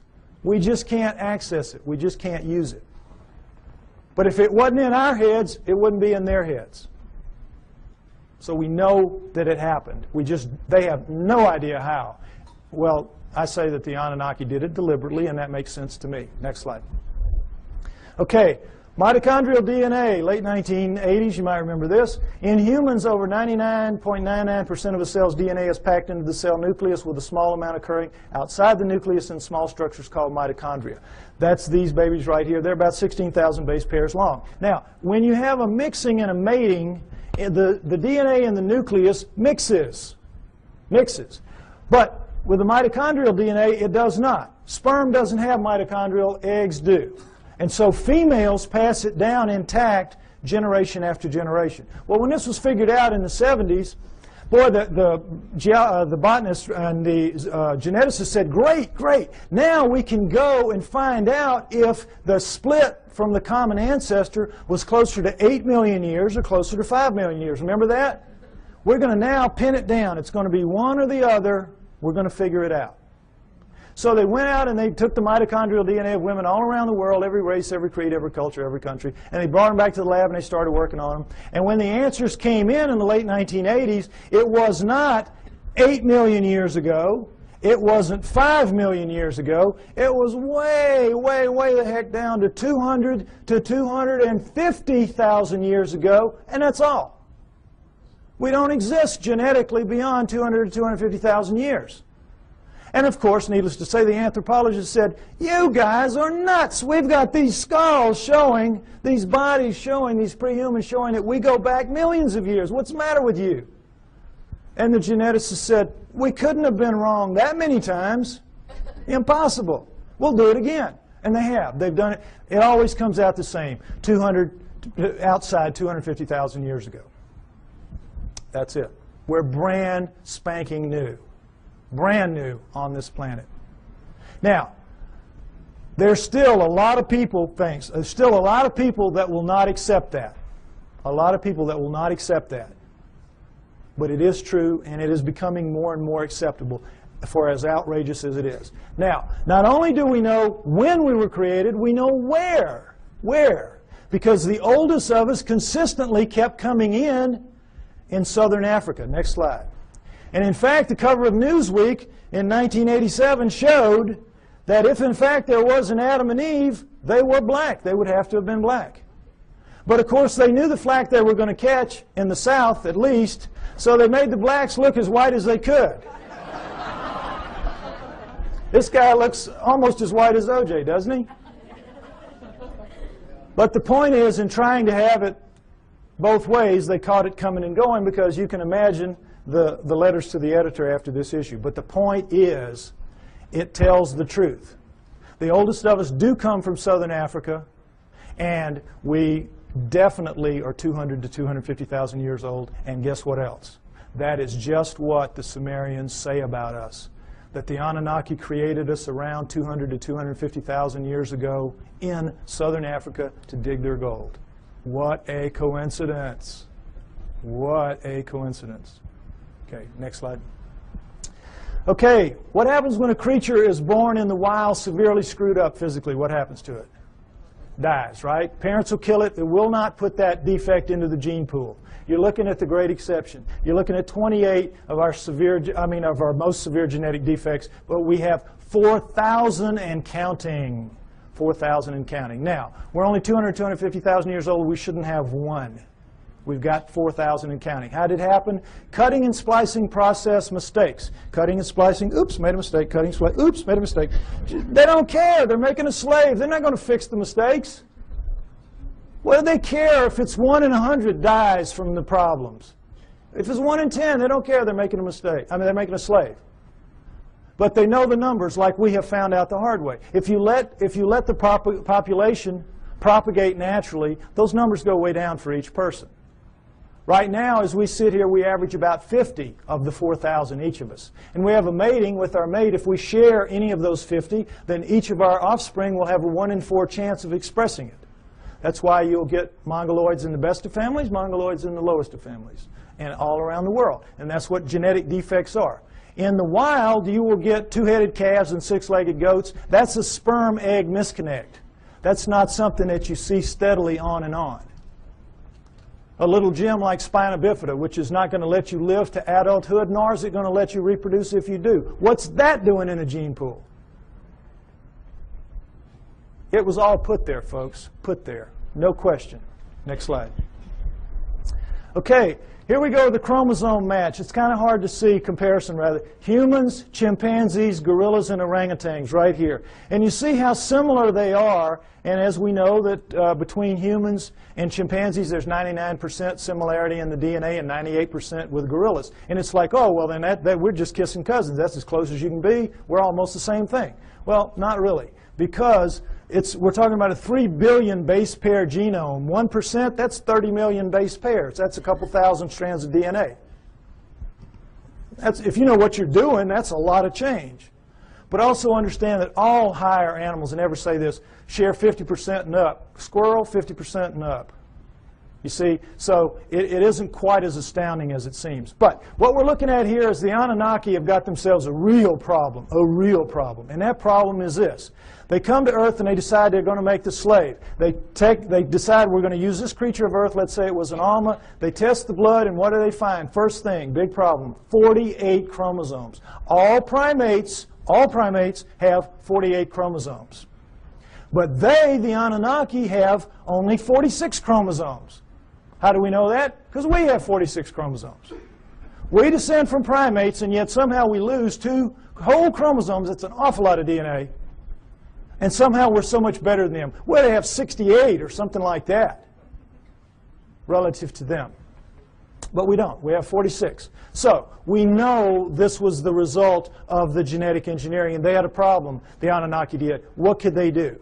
They had to, how it works. There's 24 in sperm and egg, 23 sperm and egg. So you got to get the sperm and the egg to match up, one or the other, 23 or 24. Can you take out a chromosome from the creature of Earth, the 24, and still have a creature of Earth? No.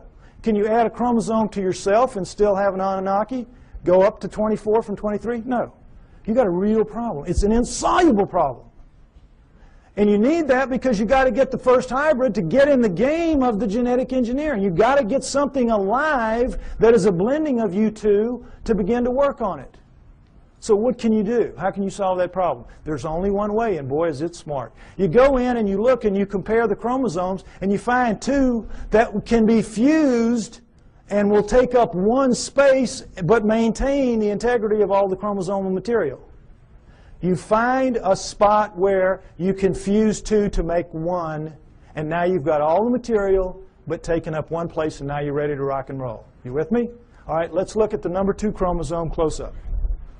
They just went to the second one. They just looked down the row and they said, okay, this will work. Orangutan, 2 and 3. Gorilla, 2 and 3. Chimp, 2 and 3. Human. Uh-oh. Fusion. How long do you think it would take Mother Nature to do this? There's no clearer proof that we're genetically engineered just like they say we are. Next slide. And so, I think it's fair to say that everything we know is wrong, at least about human origins, that we were given life by the gods with a small g through the equivalent of a test tube, and that originally we were the hair-covered hominoids, and that our humanity emerged from that. Now, this is where I normally end it, and they tell me I'm running out of time, so I want to get to the new thing that I want to share with you. Oh, no, oh, here it is. Because this is really exciting to me. On the 12th of this month, which was just recently, I received an email from a person who wants to remain anonymous. And this is what he said to me. He is a geneticist, a full-blown geneticist. And he says, "Dear Mr. Pye, I agree with your conclusions and will give you a few hints, if you wish, as a DNA deep throat. First, look up the huge discontinuities between man and the various apes for whole mitochondrial DNA, genes for the Rh factor, and human Y chromosomes, among others. Regarding number 3, the chromosomes, I refer you to K.D. Smith's 1987 study titled Repeated DNA Sequences of the Human Y Chromosome. It says most human Y chromosome sequences so far examined do not have homologs, which are similar sequences, on the Y chromosomes of other primates. Human female DNA does look somewhat ape-like, but not the male Y. This means that if we are a crossbred hybrid species, as you contend, meaning me, the cross had to be between a female ape-like creature, a creature of the earth, as the Sumerians said, and a male person from elsewhere, as I also contend. He goes on to say, what the evolutionists do is find certain genes which look very similar between man and ape, then they make a tree of descent while ignoring those huge impassable abysses of difference elsewhere. Also, by certain methods of DNA dating, one can tell that numerous genes have been recently added to the human genome. If workers in my field were to say such things openly, we would be ostracized, as I also contend, and forced to live in a tent. Any work along these lines would be rejected without any form of appeal. So what can we do? Sincerely, DNA Deep Throat. Now,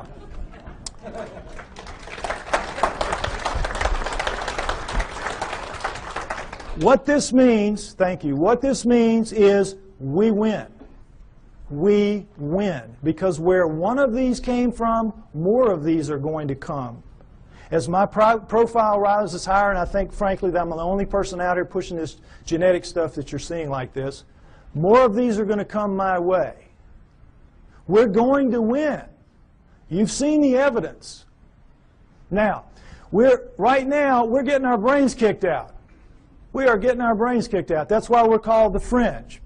And the reason is we keep mounting these frontal attacks on the establishments. And every film that we produce, every photograph, every sighting, every testimony, every capture, every encounter that we have, and we throw at them with the best intentions. Our word is truth, is it not? Our word is, it's true. It's true. And their word is what? Liar. Liar. They dress it up. They say, well, you don't know what you're talking about. You don't know what you're seeing. You made a mistake. It was swamp gas, whatever. They're basically standing there and saying, you're just a bunch of liars. We're right and you're wrong. And because it is our word against their word, our word truth, their word liar, their word wins.